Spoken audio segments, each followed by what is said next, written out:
Fora deste mundo pensando quadridimensionalmente. Por Neville Goddard, lido por Adam Hanin, originalmente publicado em 1949 pela Goddard Publications como isenção de responsabilidade geral.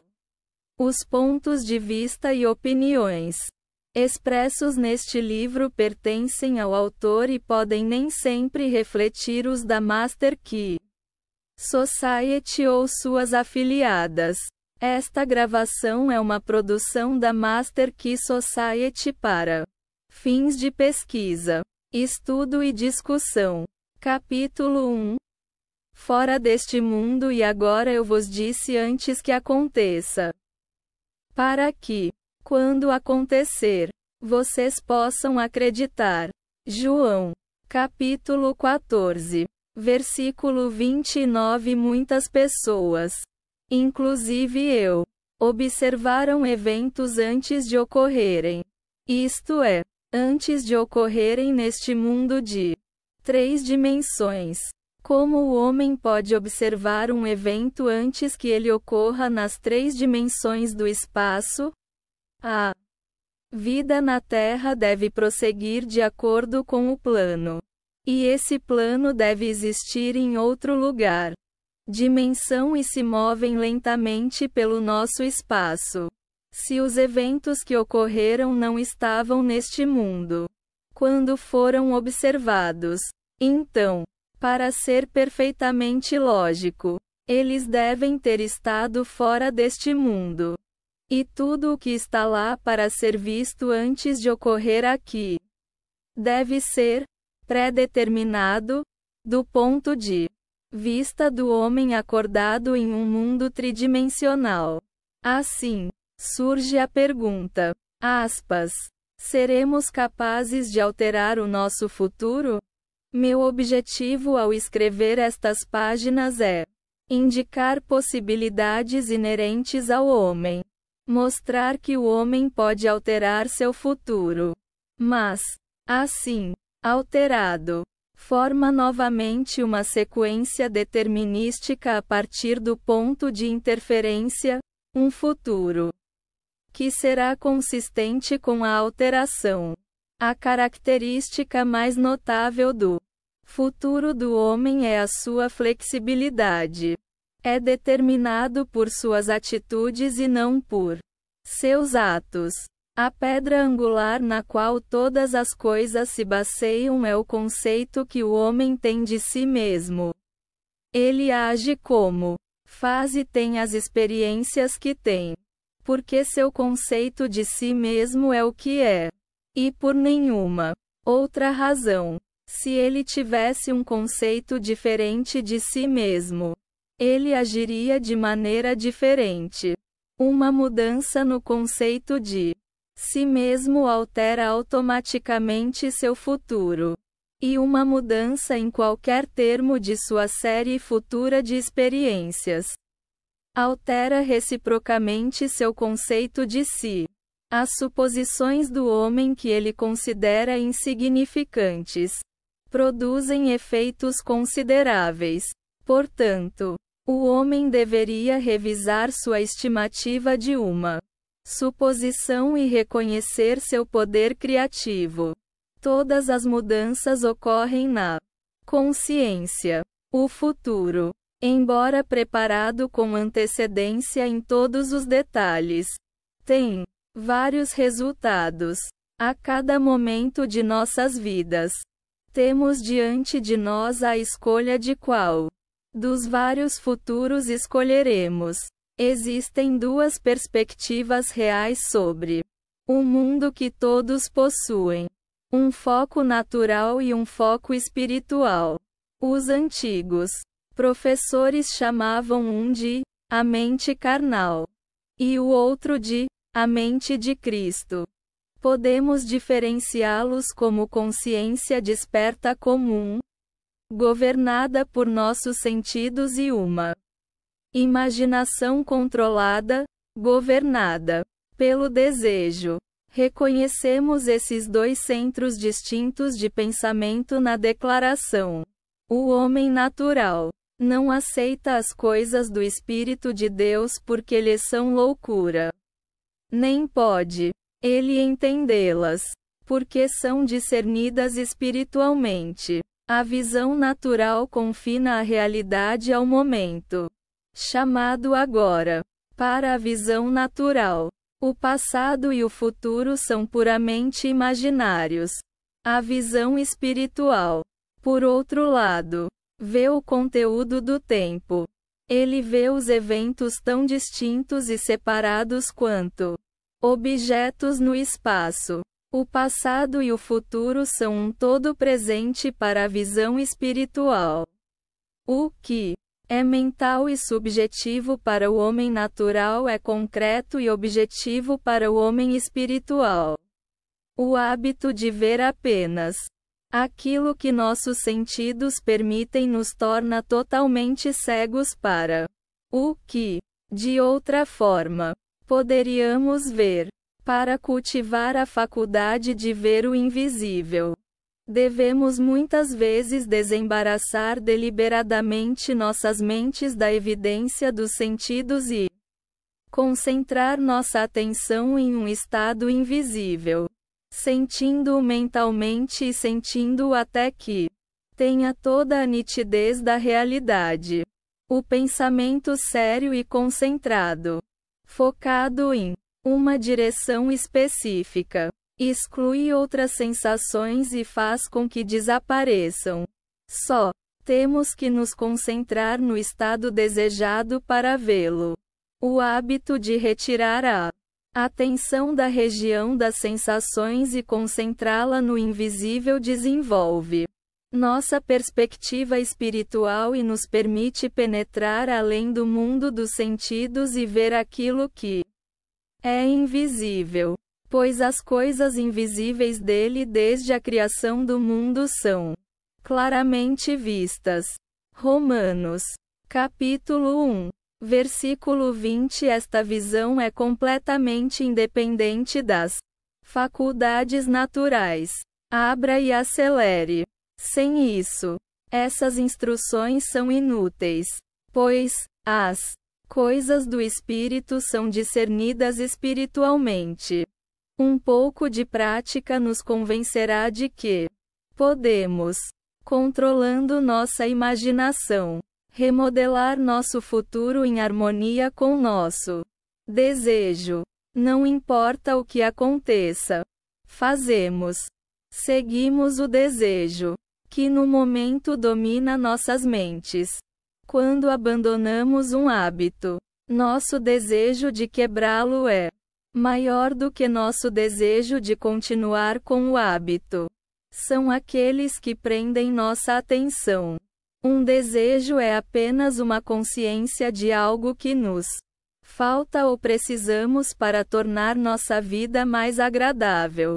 Os desejos sempre têm algum ganho pessoal em vista. Quanto maior o ganho antecipado, mais intenso é o desejo. Não há desejo absolutamente altruísta, onde não há nada a ganhar. Não há desejo e, consequentemente, nenhuma ação. O homem espiritual fala ao homem natural através da linguagem do desejo. A chave para o progresso na vida e para a realização dos sonhos está na pronta obediência à sua voz. A obediência sem hesitação à sua voz é uma suposição imediata do desejo realizado. Desejar um estado é tê-lo. Como disse Pascal, você não teria me procurado se já não tivesse me encontrado.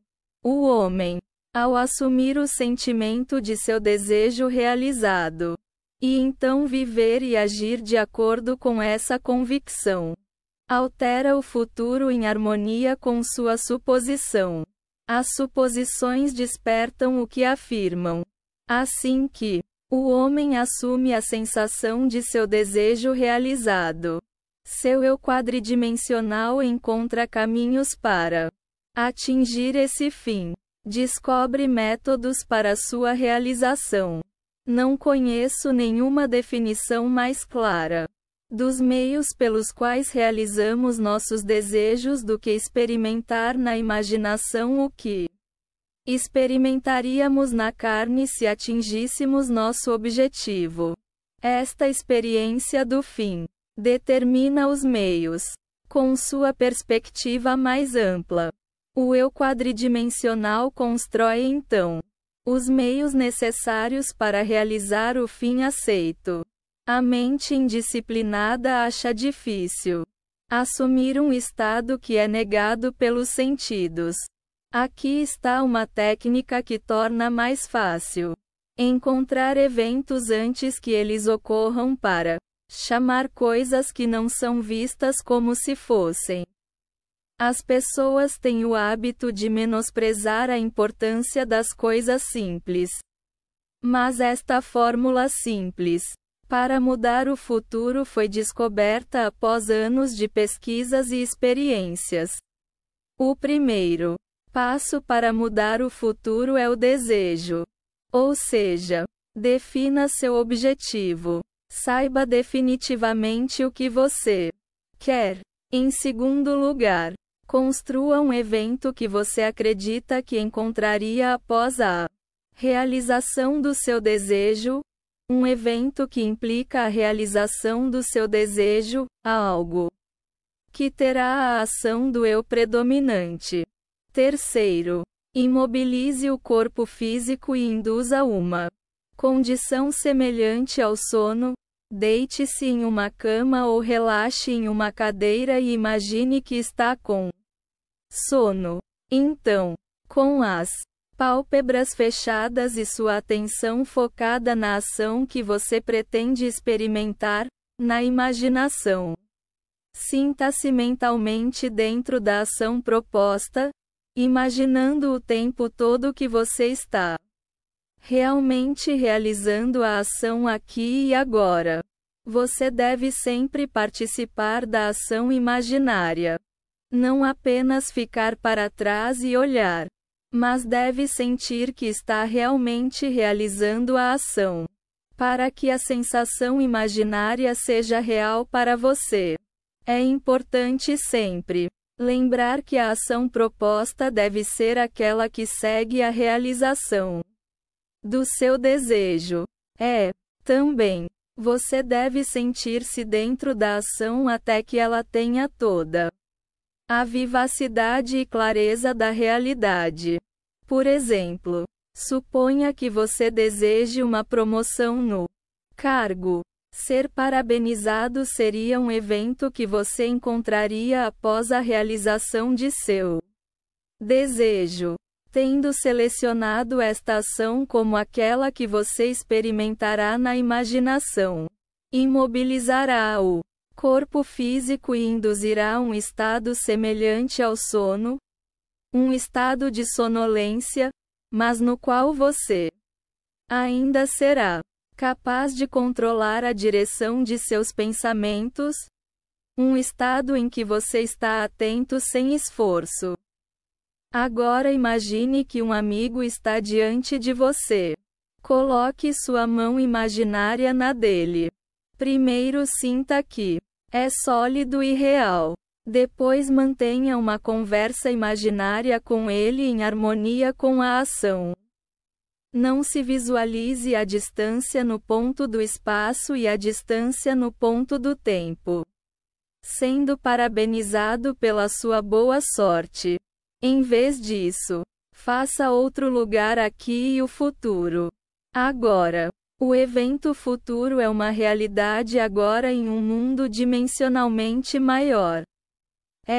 Curiosamente, agora, em um mundo dimensionalmente maior, é equivalente a aqui no espaço tridimensional comum da vida cotidiana. A diferença entre sentir-se em ação, aqui e agora, e visualizar-se em ação, como se estivesse em uma tela de cinema, é a diferença entre o sucesso e o fracasso. A diferença será apreciada se você agora se visualizar subindo uma escada. Então, com as pálpebras fechadas, Imagine que uma escada está bem na sua frente e sinta que você está realmente subindo nela. O desejo, a imobilidade física que beira o sono e a ação imaginária em que o eu predomina emocionalmente. Aqui e agora. Não são apenas fatores importantes na alteração do futuro, mas são condições essenciais para projetar conscientemente o eu espiritual. Se, quando o corpo físico estiver imobilizado, ficarmos possuídos pela ideia de fazer algo, e imaginarmos que estamos fazendo isso aqui e agora e mantivermos a ação imaginária, sentindo-se até o início do sono, é provável que acordemos do corpo físico para nos encontrarmos em um mundo dimensionalmente maior com um foco dimensionalmente maior e realmente fazer o que desejávamos e imaginávamos que estávamos fazendo na carne. Mas quer despertemos lá ou não, estamos na verdade realizando a ação no mundo quadridimensional e iremos reencená-la no futuro. Aqui no mundo tridimensional, a experiência me ensinou a restringir a ação imaginária, a condensar a ideia que será o objeto de nossa meditação em um único ato e a reencená-la repetidas vezes até que tenha a sensação de realidade.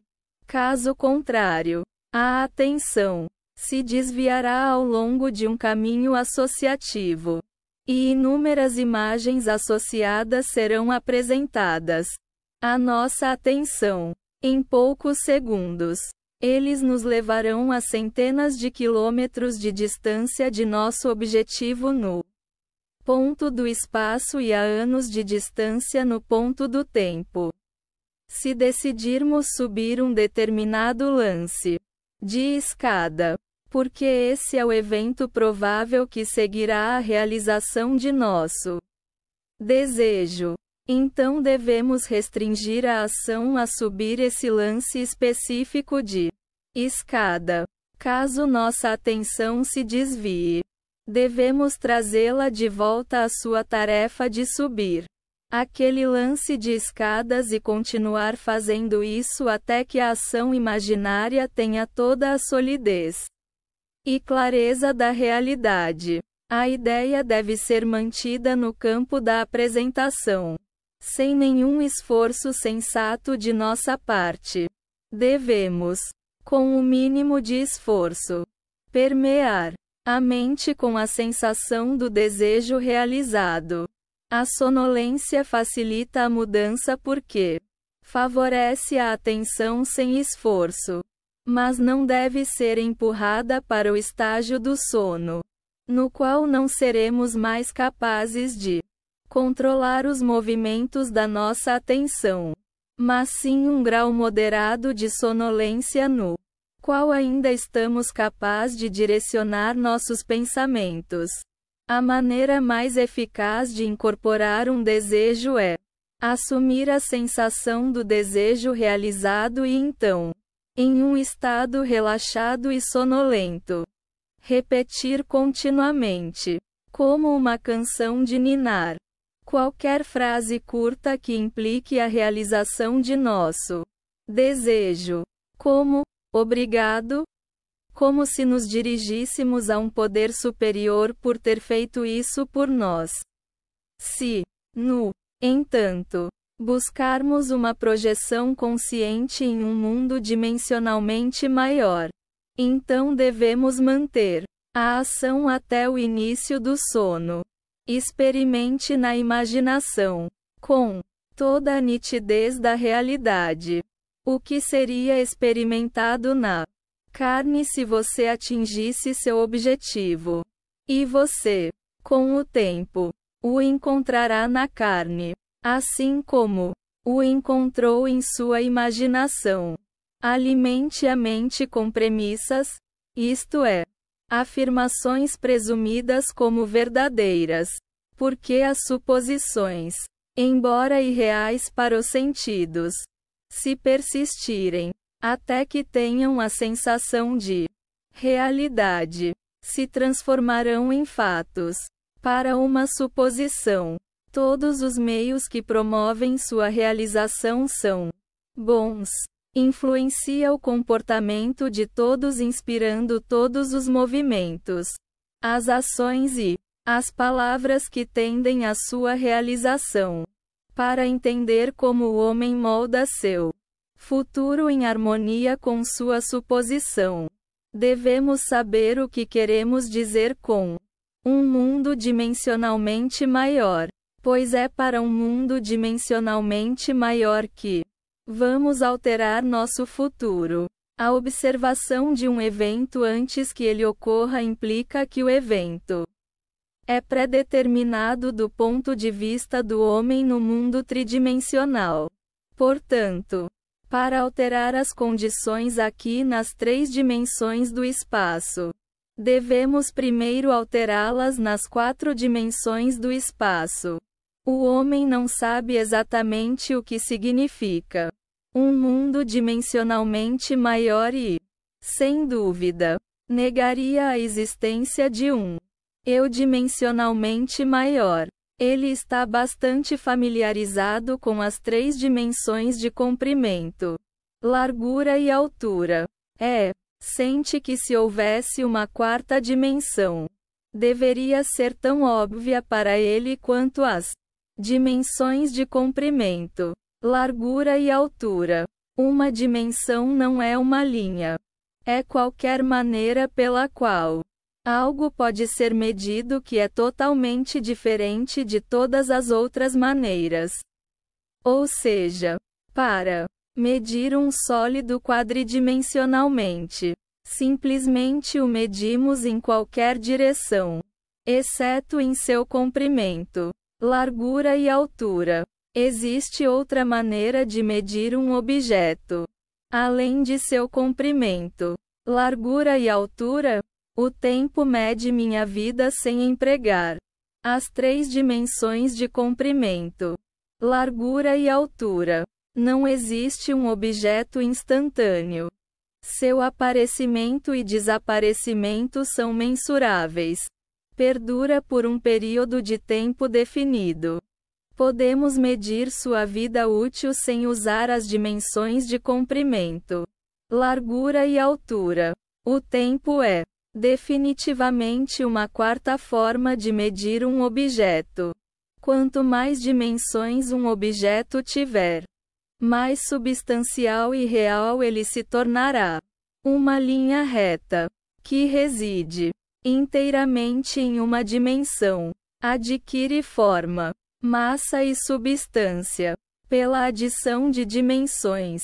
Que nova qualidade o tempo, a 4ª dimensão, proporcionaria que o tornaria tão superior aos sólidos quanto os sólidos são para as superfícies e as superfícies são para as linhas? O tempo é um meio para mudanças na experiência porque todas as mudanças levam tempo. A nova qualidade é a mutabilidade. Observe que se dividirmos um sólido ao meio, sua seção transversal será uma superfície. Ao dividir uma superfície ao meio, obtemos uma linha. E ao dividir uma reta ao meio, obtemos um ponto. Isso significa que um ponto é apenas uma seção transversal de uma linha, que é, por sua vez, apenas uma seção transversal de uma superfície, que é, por sua vez, apenas uma seção transversal de um sólido, que é, por sua vez, se transportado à sua conclusão lógica, mas uma seção transversal de um objeto quadridimensional. Não podemos evitar a inferência de que todos os objetos tridimensionais são apenas seções transversais de corpos quadridimensionais. O que significa, quando encontro você, encontro uma seção transversal do você quadridimensional. O eu quadridimensional que não é visto. Para ver o eu quadridimensional, devo ver cada seção transversal ou momento de sua vida, desde o nascimento até a morte, e ver todos eles como coexistentes. Meu foco deve abranger toda a gama de impressões sensoriais que você experimentou na Terra, além daquelas que poderá encontrar. Eu deveria vê-los, não na ordem em que foram vivenciados por você, mas como um todo presente.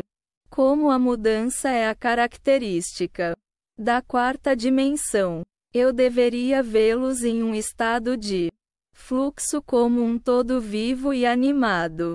Se tivermos tudo isso claramente fixado em nossas mentes, o que isso significa para nós neste mundo tridimensional? Isso significa que, se pudermos avançar ao longo do tempo, poderemos ver o futuro e alterá-lo como desejarmos. Este mundo, que consideramos tão solidamente real, é uma sombra da qual e além da qual podemos passar a qualquer momento. É uma abstração de um mundo mais fundamental e dimensionalmente maior. Um mundo mais fundamental abstraído de um mundo ainda mais fundamental e dimensionalmente maior e assim por diante até o infinito. O absoluto é inatingível por qualquer meio ou análise. Não importa quantas dimensões adicionemos ao mundo. O homem pode provar a existência de um mundo dimensionalmente maior simplesmente concentrando sua atenção em um estado invisível e imaginando que o vê e sente. Se ele permanecer concentrado neste estado, seu ambiente atual desaparecerá e ele despertará em um mundo dimensionalmente maior, onde o objeto de sua contemplação será visto como uma realidade objetiva concreta. Intuitivamente, sinto que, se ele abstraísse seus pensamentos deste mundo dimensionalmente maior, e se retirasse ainda mais para dentro de sua mente, ele provocaria novamente uma externalização do tempo. Ele descobriria que toda vez que se retira para sua mente interior e provoca uma externalização do tempo, o espaço se torna dimensionalmente maior. E ele, portanto, concluiria que tanto o tempo quanto o espaço são seriais, e que o drama da vida é apenas a escalada de um bloco de tempo dimensional multitudinário. Um dia os cientistas explicarão por que existe um universo serial.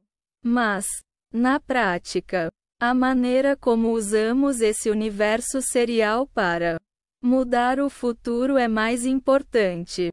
Para mudar o futuro, precisamos apenas nos preocupar com dois mundos na série infinita. Um mundo que conhecemos por meio de nossos órgãos corporais e um mundo que percebemos independentemente de nossos órgãos corporais. Capítulo 2. Suposições se tornam fatos. Os homens acreditam na realidade do mundo externo, porque não sabem como concentrar e condensar seus poderes para penetrar em sua fina crosta. Este livro tem apenas um propósito: remover o véu dos sentidos, viajar para outro mundo. Para remover o véu dos sentidos, não empregamos grande esforço. Um mundo objetivo desaparece quando desviamos nossa atenção dele. Temos apenas que nos concentrar no estado desejado para vê-lo mentalmente. Mas para dar-lhe realidade, para que se torne um fato objetivo, devemos focar a atenção no estado invisível até que ele tenha a sensação de realidade. Quando, através da atenção concentrada, nosso desejo parece possuir a distinção e o sentimento da realidade. Damos a ele o direito de se tornar um fato concreto visível. Se for difícil controlar a direção de sua atenção enquanto estiver em um estado semelhante ao sono, você pode achar muito útil olhar fixamente para um objeto. Não olhe para sua superfície, mas para dentro e além de qualquer objeto simples, como uma parede, um tapete ou qualquer outro objeto que possua profundidade. Organize-o para retornar o mínimo de reflexão possível. Imagine então que nesta profundidade você está vendo e ouvindo o que deseja ver e ouvir até que sua atenção esteja exclusivamente ocupada pelo estado imaginado. No final da meditação, ao acordar do sonho acordado controlado, você se sente como se tivesse retornado de uma grande distância. O mundo visível que você excluiu retorna à consciência e, por sua própria presença, informa que você se enganou ao acreditar que o objeto de sua contemplação era real. Mas, se você sabe que a consciência é a única realidade, você permanecerá fiel à sua visão e, por meio dessa atitude mental sustentada, confirmará seu dom da realidade e provará que você tem o poder de dar realidade aos seus desejos, para que eles possam tornar visíveis fatos concretos. Defina seu ideal e concentre sua atenção na ideia de se identificar com seu ideal. Assuma a sensação de ser isso. A sensação de que seria seu se você já fosse a personificação do seu ideal. Então viva e haja de acordo com essa convicção. Esta suposição, embora negada pelos sentidos, se persistir, se tornará um fato. Você saberá quando conseguiu consertar o estado desejado de consciência simplesmente olhando mentalmente para as pessoas que você conhece. Nos diálogos consigo mesmo, você fica menos inibido e mais sincero do que nas conversas reais com outras pessoas. Portanto, a oportunidade para autoanálise surge quando você é surpreendido por suas conversas mentais com outras pessoas.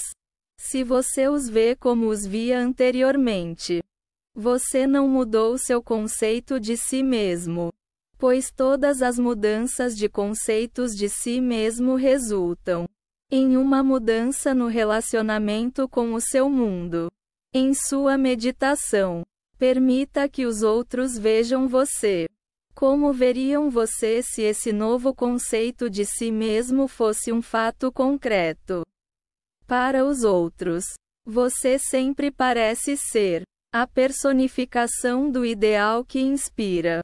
Portanto, na meditação, quando você contempla os outros, você deve ser visto por eles mentalmente como você seria visto por eles fisicamente se seu conceito de si mesmo fosse um fato objetivo. Isto é, na meditação você imagina que eles o veem expressando o que você deseja ser. Se você assumir que é o que deseja ser, seu desejo será satisfeito e, na realização, todo desejo será neutralizado. Você não pode continuar desejando o que já realizou. Seu desejo não é algo que você trabalha para realizar. É reconhecer algo que você já possui. É assumir a sensação de ser aquilo que você deseja ser. Acreditar e ser são um só. O Criador e sua concepção são um. Portanto, aquilo que você se concebe nunca pode estar tão distante a ponto de estar próximo. pois proximidade implica separação. Se você pode acreditar, todas as coisas são possíveis para aquele que crê. O ser é a substância das coisas que se esperam. A evidência das coisas que ainda não se veem. Se você presumir que é o que deseja ser, verá os outros como eles estão relacionados à sua suposição. Se, no entanto, é o bem dos outros que você deseja, então, em meditação, você deve representá-los para si mesmo como já sendo aquilo que você deseja que eles sejam. É através do desejo que você se eleva acima de sua esfera atual e o caminho do desejo à realização é encurtado à medida que você experimenta na imaginação o que experimentaria na carne se você já fosse a personificação do ideal que deseja ser. Afirmei que o homem tem, a cada momento, a escolha diante de si de qual dos vários futuros ele encontrará. Mas surge a pergunta: como isso é possível quando as experiências do homem, desperto no mundo tridimensional, são pré-determinadas? Como implica sua observação de um evento antes que ele ocorra? Essa capacidade de mudar o futuro será vista se compararmos as experiências da vida na Terra a esta página impressa. O homem vivencia eventos na Terra isoladamente e sucessivamente. Da mesma forma que você está vivenciando agora as palavras desta página. Imagine que cada palavra nesta página representa uma única impressão sensorial. Para entender o contexto, para entender o que quero dizer, você concentra sua visão na primeira palavra no canto superior esquerdo e, em seguida, move seu foco pela página da esquerda para a direita, deixando-o cair nas palavras individualmente e sucessivamente. Quando seus olhos alcançarem a última palavra desta página, você terá extraído o que quero dizer. Suponha, no entanto, que, ao olhar para a página, com todas as palavras impressas igualmente presentes, você decida reorganizá-las. Você poderia, ao reorganizá-los, contar uma história totalmente diferente. Na verdade, você poderia contar muitas histórias diferentes. Um sonho nada mais é do que pensamento quadridimensional descontrolado ou o rearranjo de impressões sensoriais passadas e futuras. O homem raramente sonha com eventos na ordem em que os vivencia quando está acordado. Ele geralmente sonha com 2 ou mais eventos separados no tempo, fundidos em uma única impressão sensorial. Ou, em seu sonho, ele reorganiza tão completamente suas únicas impressões sensoriais de vigília que não as reconhece quando as encontra em seu estado de vigília. Por exemplo, sonhei que entreguei um pacote no restaurante do meu prédio.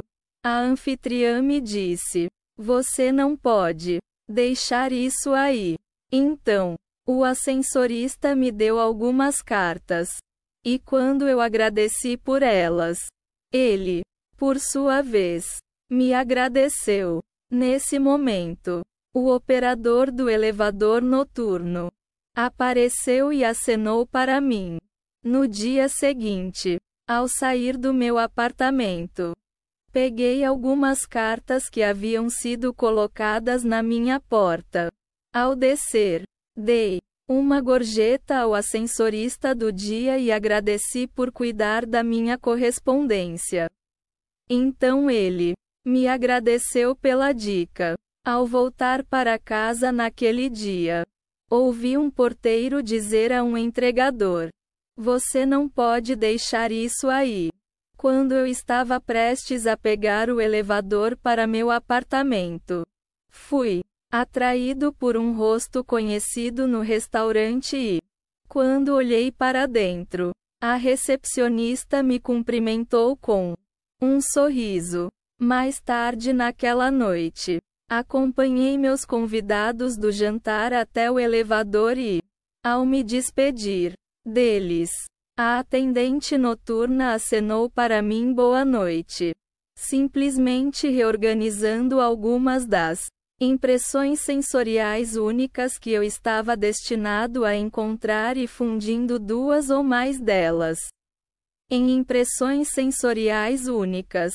Construí um sonho que diferia bastante da minha experiência de vigília. Quando tivermos aprendido a controlar os movimentos de nossa atenção no mundo quadridimensional, seremos capazes de criar conscientemente circunstâncias no mundo tridimensional.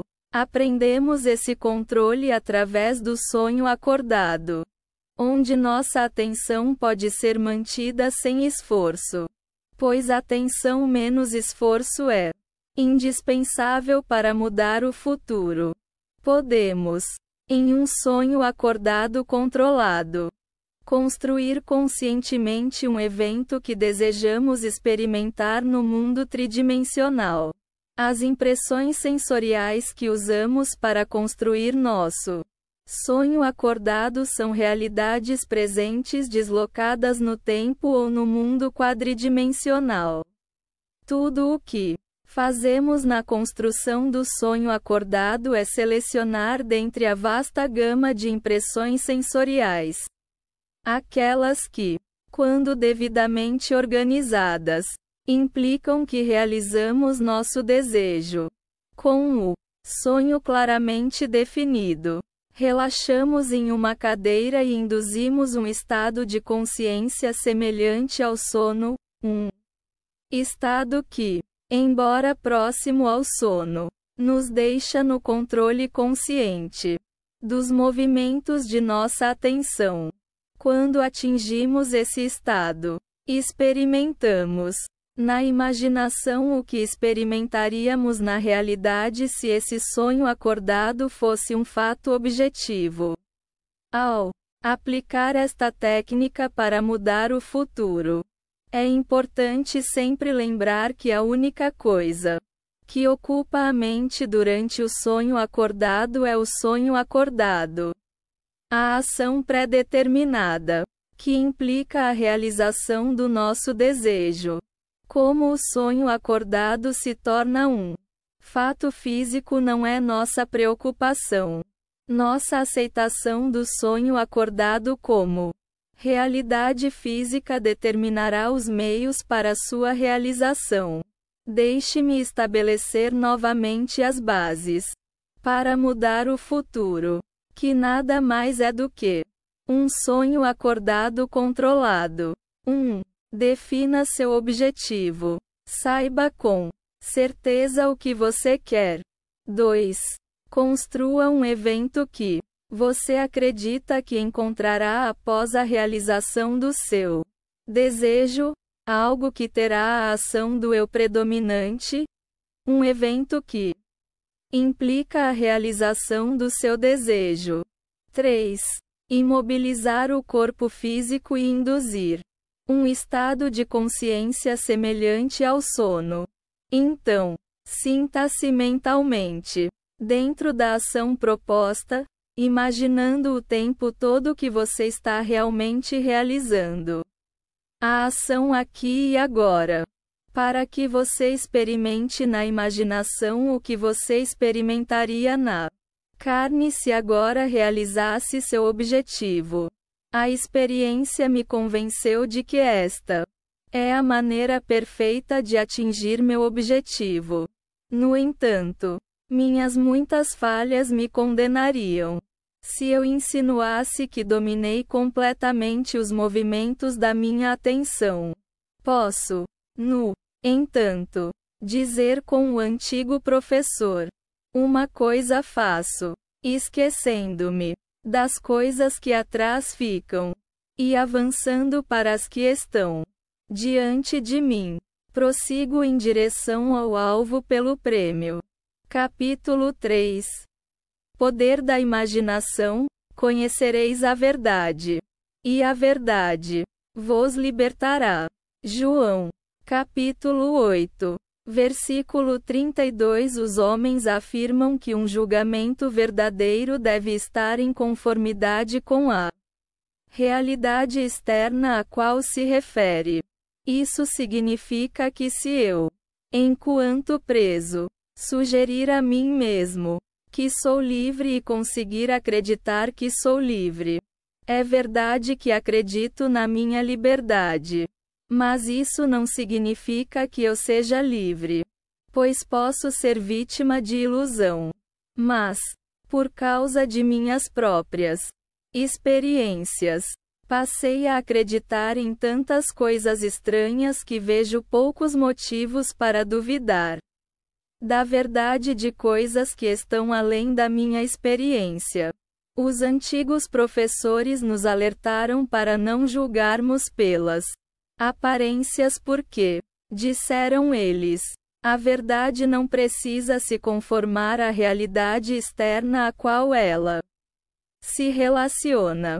Eles alegaram que demos falso testemunho se imaginássemos o mal contra outra pessoa. Que não importa quão real nossa crença pareça ser, até que ponto ela se conforma verdadeiramente à realidade externa a qual se relaciona. Se não libertar aquele a quem mantemos a crença, ela é falsa e, portanto, um julgamento falso. Somos chamados a negar a evidência dos nossos sentidos e a imaginar como verdadeiro para o nosso próximo aquilo que o torna livre. Conhecereis a verdade, e a verdade vos libertará. Para conhecer a verdade do nosso próximo, devemos assumir que ele já é aquilo que deseja ser. Qualquer conceito que tenhamos de outra pessoa que esteja aquém de seu desejo realizado não o tornará livre e, portanto, não pode ser a verdade. Em vez de aprender meu ofício em escolas onde participar de cursos e seminários é considerado um substituto para o conhecimento autoadquirido, minha educação foi dedicada quase exclusivamente ao poder da imaginação. Fiquei sentado por hora, me imaginando ser diferente daquilo que minha razão e meus sentidos ditavam até que os estados imaginados se tornassem vividos como a realidade, tão vividos que os transeuntes se tornaram apenas uma parte de minha imaginação e agiram como eu gostaria que eles. Pelo poder da imaginação, minha fantasia conduziu a deles e ditou-lhes seu comportamento e o discurso que mantiveram juntos enquanto eu estava identificado com meu estado imaginado. A imaginação do homem é o próprio homem. E o mundo como a imaginação o vê é o mundo real. Mas é nosso dever imaginar tudo o que é adorável e de boa fama. O Senhor não vê como o homem vê, pois o homem olha para a aparência externa, mas o Senhor olha para o coração.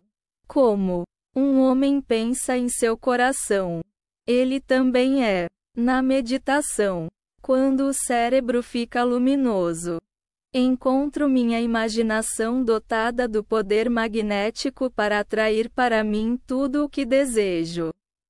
Desejo é o poder que a imaginação usa para moldar a vida ao meu redor, assim como eu a moldo dentro de mim. Primeiro desejo ver uma determinada pessoa ou cena. E então pareço estar vendo aquilo que quero ver. E o estado imaginado torna-se objetivamente real. Desejo ouvir. E então escuto como se estivesse ouvindo. E a voz imaginada fala aquilo que eu dito como se tivesse iniciado a mensagem. Eu poderia lhe dar muitos exemplos para provar meus argumentos. Para provar que esses estados imaginados tornam-se realidades físicas. Mas sei que meus exemplos despertarão em todos que não encontraram algo semelhante ou que não estão inclinados a aceitar meus argumentos. Uma incredulidade muito natural. No entanto, a experiência me convenceu da veracidade da afirmação. Ele chama as coisas que não existem como se já existissem. Romanos, capítulo 4, versículo 17. Pois eu, em intensa meditação, chamei coisas que não eram vistas como se existissem. E o invisível não apenas se tornou visto, mas, eventualmente se tornou realidade física. Por esse método, primeiro desejando e depois imaginando que estamos experimentando aquilo que desejamos experimentar, podemos moldar o futuro em harmonia com nosso desejo. Mas sigamos o conselho do profeta e pensemos apenas no amável e no bom, pois a imaginação espera por nós com tanta indiferença. E tão rapidamente quando nossa natureza é má como quando é boa. De nós brotam o bem e o mal. Eu coloquei diante de ti hoje a vida e o bem, e a morte e o mal. Deuteronômio, capítulo 30, versículo 15. O desejo e a imaginação são a varinha de fábula do encantador. E atraem para si suas próprias afinidades. Eles surgem melhor quando a mente está em um estado semelhante ao do sono. Escrevi com algum cuidado e detalhes o método que uso para entrar no mundo dimensionalmente maior. Mas darei mais uma fórmula para abrir a porta do mundo maior. Em um sonho, em uma visão noturna. Quando o sono profundo cai sobre os homens, em cochilos na cama, então ele abre os ouvidos dos homens e sela suas instruções. Jó, capítulo 33, versículos 15 e 16. Nos sonhos, geralmente somos servos de nossa visão e não de seu mestre. Mas a fantasia interna do sonho pode ser transformada em uma realidade externa. No sonho, assim como na meditação, deslizamos deste mundo para um mundo dimensionalmente maior. E sei que as formas no sonho não são imagens bidimensionais planas, como os psicólogos modernos acreditam que sejam. São realidades substanciais do mundo dimensionalmente maior. E posso apoderar-me delas.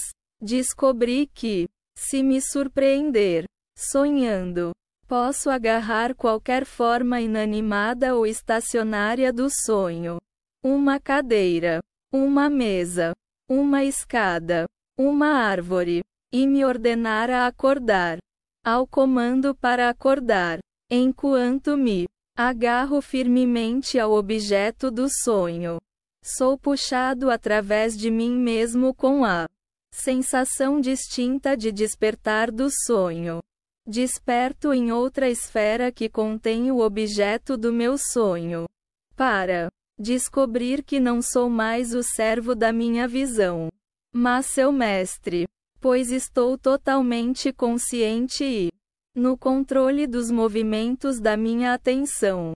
É nesse estado de plena consciência, quando estamos no controle da direção do pensamento, que chamamos as coisas que não são vistas como se fossem. Neste estado chamamos as coisas desejando e assumindo a sensação de nosso desejo realizado. Ao contrário do mundo de 3 dimensões, onde há um intervalo entre nossa suposição e seu cumprimento. No mundo dimensionalmente maior, há uma realização imediata de nossa suposição. A realidade externa reflete instantaneamente nossa suposição.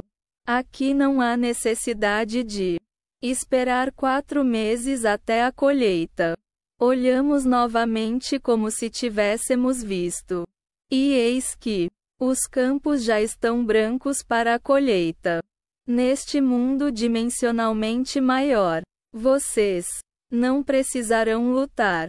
Posicionem-se. Fiquem parados e vejam a salvação do Senhor convosco. 2 Crônicas, capítulo 20, versículo 17. E como esse mundo maior está lentamente passando pelo nosso mundo tridimensional, podemos, pelo poder da imaginação, moldar nosso mundo em harmonia com nosso desejo. Olhe como se tivesse visto. Ouça como se tivesse ouvido. Estique sua mão imaginária como se tivesse tocado. E suas suposições se transformarão em fatos. Para aqueles que acreditam que um julgamento verdadeiro deve estar em conformidade com a realidade externa a que se refere, isso será uma tolice e uma pedra de tropeço. Mas eu prego e pratico a fixação na consciência daquilo que o homem deseja realizar. A experiência me convence de que atitudes mentais fixas que não estão em conformidade com a realidade externa a qual se relacionam e são, portanto, chamadas de imaginárias, coisas que não são, irão, no entanto, reduzir a nada as coisas que são. Não desejo escrever um livro de maravilhas, mas sim levar a mente do homem de volta à única realidade que os antigos professores adoravam como Deus. Tudo o que foi dito sobre Deus foi na realidade dito sobre a consciência do homem. Então, podemos dizer que, conforme está escrito, aquele que se gloria, glorie-se em sua própria consciência. Nenhum homem precisa de ajuda para dirigi-lo na aplicação desta lei da consciência. Eu sou, é a autodefinição do absoluto. A raiz, da qual tudo brota. Eu sou a videira. Qual é a sua resposta à eterna pergunta? Quem sou eu? Sua resposta determina o papel que você desempenha no drama do mundo, isto é, sua resposta. Conceito de si mesmo, não precisa se conformar à realidade externa a qual se refere. Essa grande verdade é revelada na declaração: diga aos fracos, eu sou forte. Joel, capítulo 3, versículo 10. Com os quais muitos anos novos passados estão sobrecarregados. Eles viverão um pouco e depois morreram. Por quê? Porque eles foram cortados pela raiz. Suponha que você é aquilo que deseja ser. Experimente na imaginação o que você experimentaria na carne se já fosse aquilo que deseja ser. Permaneça fiel à sua suposição, para que você se defina como aquilo que assumiu. As coisas não têm vida se forem separadas de suas raízes. E nossa consciência, nosso eu sou, é a raiz de tudo o que brota em nosso mundo. Se vocês não acreditarem que eu sou ele, vocês morrerão em seus pecados.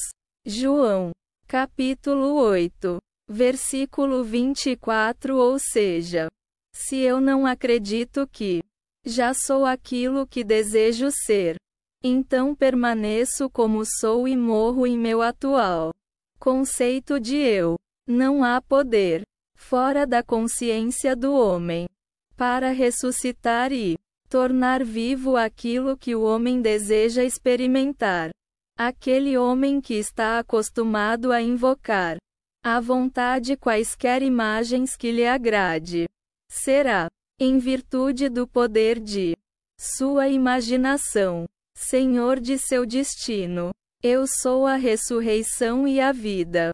Aquele que crê em mim, ainda que esteja morto, viverá. João, capítulo 11, versículo 25. Conhecereis a verdade. A verdade vos libertará. Capítulo 4. Ninguém deve mudar senão a si mesmo, e por causa deles eu me santifico, para que eles também possam ser santificados através da verdade. João, capítulo 17, versículo 19. O ideal que servimos e nos esforçamos para alcançar nunca poderia ser evoluído. Nós não estivesse potencialmente envolvido em nossa natureza. Agora é meu propósito recontar e enfatizar uma experiência minha impressa por mim há 2 anos. Acredito que essas citações de A Busca nos ajudarão a compreender o funcionamento da lei de consciência e nos mostre que não temos ninguém para mudar além de nós mesmos. Certa vez, em um intervalo ocioso no mar, meditei sobre o estado perfeito, e me perguntei o que eu seria se tivesse olhos muito puros para contemplar a iniquidade. Se, para mim, todas as coisas eram puras e eu estava sem condenação.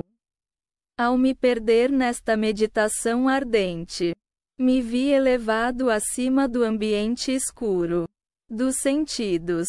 Me senti um ser de fogo habitando um corpo de vozes como de um coro celestial, com a exaltação daqueles que haviam sido conquistadores, em conflito com a morte, cantando: Ele ressuscitou! Ele ressuscitou! Intuitivamente eu sabia que eles se referiam a mim. Então eu parecia estar andando no meio da noite. Logo me deparei com uma cena que poderia ter sido o antigo tanque de Betesda. Pois neste lugar jazia uma grande multidão de pessoas impotentes, cegas, mancas, murchas, esperando não pelo movimento da água como é tradição, mas esperando por mim. À medida que me aproximei, sem pensamento ou esforço de minha parte, eles foram, um após o outro, moldados pelo mago do belo.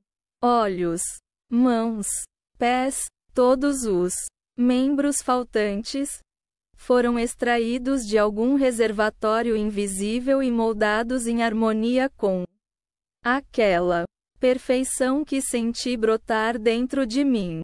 Quando tudo foi aperfeiçoado, o coro exultou: está consumado. Então a cena se dissolveu e eu acordei.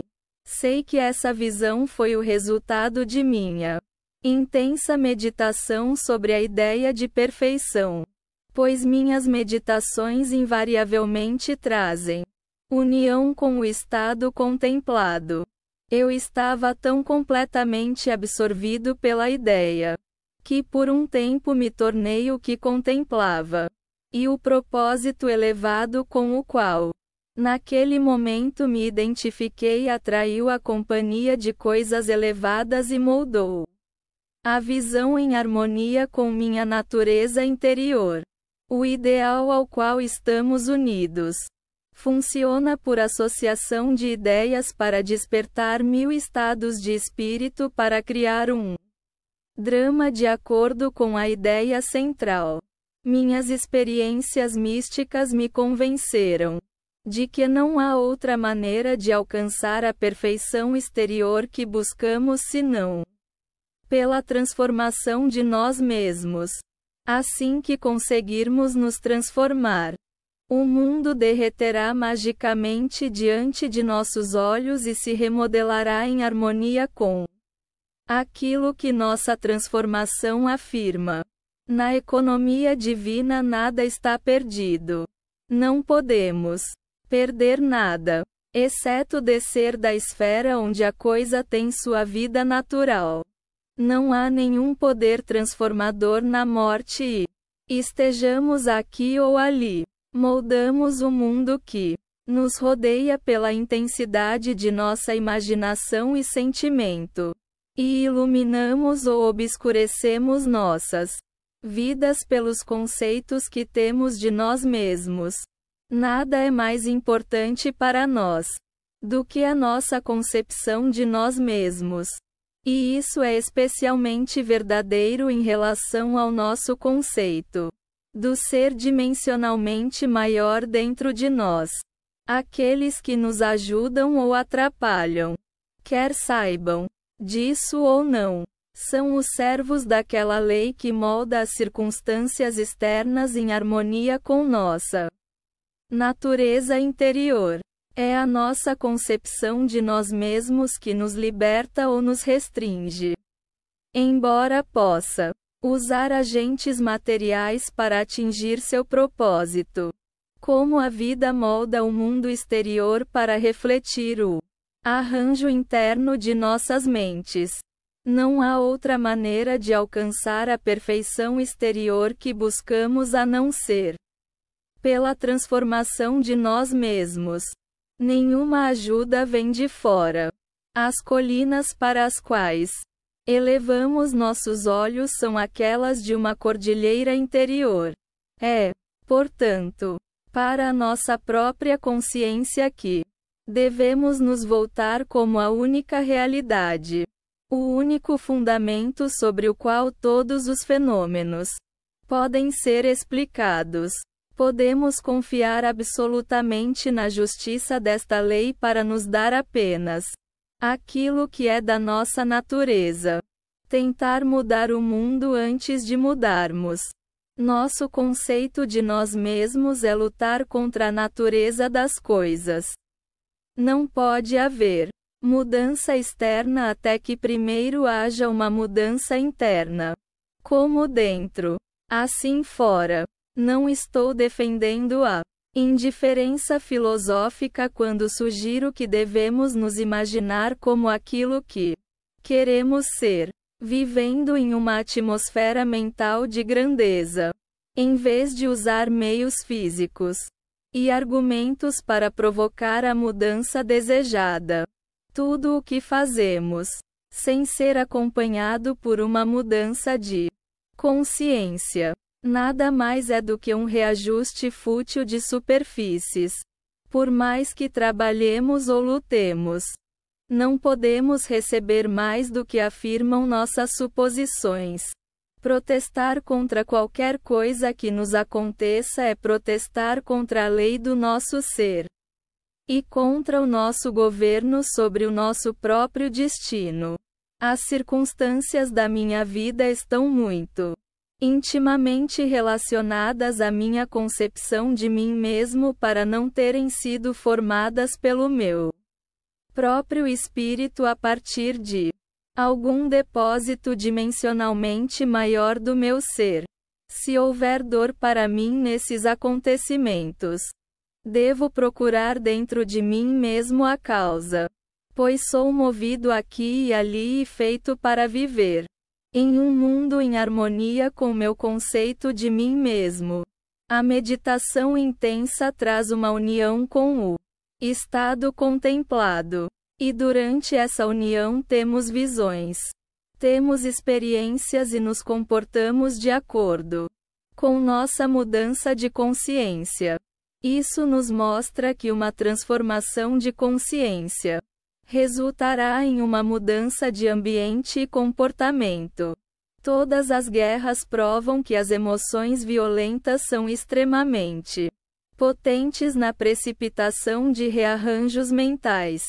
Todo grande conflito foi seguido por uma era de materialismo e ganância na qual os ideais pelos quais o conflito ostensivamente foi travado estão submersos Isto é inevitável porque a guerra evoca o ódio, que impulsiona uma descida na consciência do plano do ideal para o nível onde o conflito é travado. Se ficássemos tão excitados emocionalmente com nossos ideais quanto ficamos com nossas aversões, ascendíamos ao plano de nosso ideal com a mesma facilidade com que agora descemos ao nível de nossos ódios. O amor e o ódio têm um poder transformador mágico, e crescemos através de seu exercício na semelhança daquilo que contemplamos. Pela intensidade do ódio, criamos em nós mesmos o caráter que imaginamos em nossos inimigos. As qualidades morrem por falta de atenção. Portanto, os estados desagradáveis podem ser melhor eliminados, imaginando beleza em vez de cinzas e alegria em vez de luto, em vez de ataques diretos ao estado do qual seríamos livres. Todas as coisas que são amáveis e de boa fama. Pensem nessas coisas, pois nos tornamos aquilo com quem estamos em relacionamento. Não há nada para mudar, exceto nosso conceito de nós mesmos. Assim que conseguirmos transformar a nós mesmos, nosso mundo se dissolverá e se remodelará em harmonia com aquilo que nossa mudança afirma. Espero que você tenha gostado desta apresentação e lembre-se de se inscrever para receber notificações sobre as próximas gravações. Esta gravação é uma produção da Master Key Society. O vídeo e o áudio são protegidos por copyright 2022. Master Key Society.